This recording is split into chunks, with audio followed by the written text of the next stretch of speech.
May komento, sino kaya itong law expert na ito? Tungkol sa legalidad ng matunog ngayon na pulvoronic video.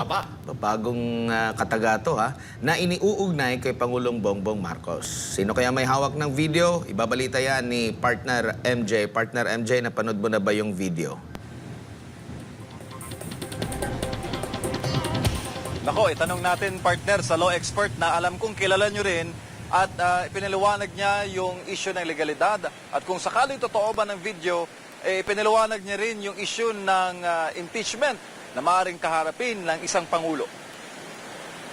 So yung pulboronic video pong yan, game changer. Pag lumabas po yan, game finished. Sa kanyang pinakahuling vlog ay pinaliwanag ng international law expert na si Attorney Harry Roque ang epekto ng umunoy pulvoronic video na inuugnay ngayon kay Pangulong Bongbong Marcos. Ang video na sinasabi ng isa sa mga kritiko ng administrasyon. Ang vlogger na si Maharlika ay naglalaman ng paggamit di umano ni Marcos Jr. ng cocaine. Nilino ni Roque na hindi nito sinasabi na mayroong ganoong video. Pero ipinagtanong raw niya ito kay dating Pangulong Rodrigo Duterte. Sa katunayan, nung tinanong ko si Presidente Duterte kung nakita niya yung pulvoronic video, sabi niya, ay binibigyan ako ng kopya, hinindian ko. Dahil ayaw kong magkaroon ng kopya niya. Pero ang sabi niya, sigurado siya, may kopya niyan ang militar. Pero ano nga ba ang magiging epekto nito sa kasalukuyang Pangulo kung meron mang video? Lalo na sa mandato ng isang punong ehekutibo bilang numero 1 tagasunod at tagapagpatupad ng batas. Lalo na kontra sa illegal drugs. Well, yun nga po, magiging impeachable offense siya dahil kung mapatunayan nga na gumagamit ng pulburon, ayan po ay culpable violation. Hindi lang betrayal of public trust. Dahil ang betrayal of public trust po, yan ay default.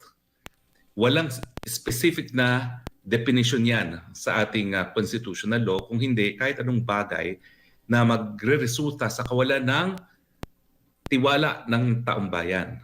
Yung pagtataksil sa tiwala na ibinigay sa isang tao, yan yung tinatawag na betrayal of public trust. Di ni Attorney Roque, crucial ang issue ng illegal drug use sa isang presidente ng bansa.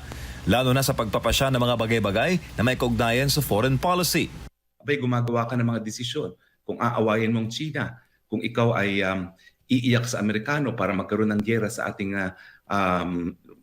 bakura, no? Kung ikaw pala ay nasa impluensya ng pulburon, baka mamaya mali ang mga decision mo. So ngayon, kukwestiyonin ng taong bayan. O lalong, mga importanteng desisyon ang ginagawa ng presidente, pero kung siya ay nasa influence ng pulburon, nasa tama ba siyang pag-iisip nung ginawa niya yung mga desisyon na yan? Yan po yung nakasalalay. Oras na lumabas ng video, nakikita ni Roque na itatanggi ito ng Presidential Communications Office at uungkatin kung sino ang pinagmulan nito. Pero hindi raw maitatanggi na ebidensya na may tuturing kung lalabas ang video. Ebidensyang sasagot sa pagdududa ng taong bayan. At kung darating man ang panahon na hindi bababa sa pwesto ang Pangulo kung totoong may video, ito ang worst case scenario para sa batikang abogado. At kung dumating sa punto na talagang galit na galit ng taong bayan at nais nang bumaba sa pwesto ang presidente at hindi siya duminggin sa tawag ng mga taong bayan, may posibilidad talaga na magkaroon ng malawakang pagkaaklas. At pag yan po'y nangyari, kinakailangan pumanig na ang ating mga kasundaluhan at kapulisan. Papanig ba sila doon sa kapayapaan o papanig pa sila doon sa paggamit ng dahas para mapanatili sa gobyerno ang isang gobyerno na posibleng matakwil ang taong bayan kung lumabas nga yaang pulboronic na yan.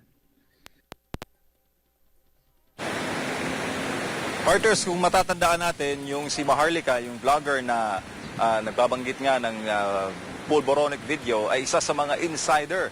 Malapit ito, talagang loyalista ito nung nagdaang eleksyon, pero nagbago ang tahak nang makapuna siya ng mga ginagawa ngayon ng mga kamalian para kay Maharlika ng Marcos Jr.